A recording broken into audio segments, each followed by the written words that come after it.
আমাকে কেউ বলেন যখন গল্প শুনবে নাকি, তাকেই বলি সময় তো নেই, অনেক কাজ যে বাকি।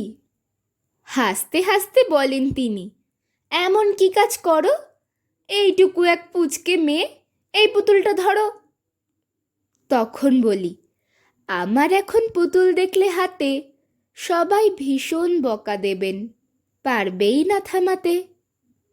দিদার কোলে বসতে বারণ, গল্প শোনাও মানা। কোন পুতুলের কি নাম ছিল বলতেই পারবো না। বছর দুয়েক মেলায় যায়নি, যায়নি মামার বাড়ি। খেলাঘরের সঙ্গে আমার 3 বছরের আড়ি। বন্ধু ছিল মিঠিন, তাতাই, কাকন, দোয়েল, হেনা।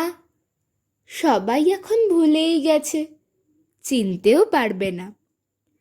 দাদার সঙ্গে মিষ্টি আড়ি, ছুটির দুপুরগুলো একটাও নেই, ফোটে না আর ভাবের বকুল ফুলও। আমার শুধুই পড়ার কথা, সকাল বিকেল যত।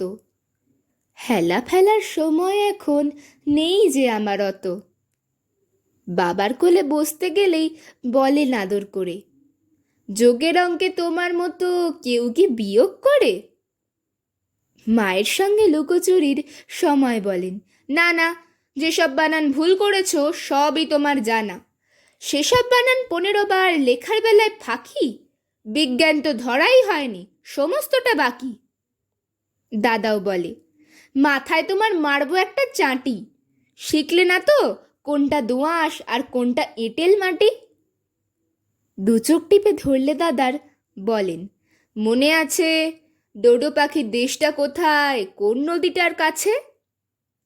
4 বিষয়ে আন্টি আছেন, তারাও পড়ান এসে।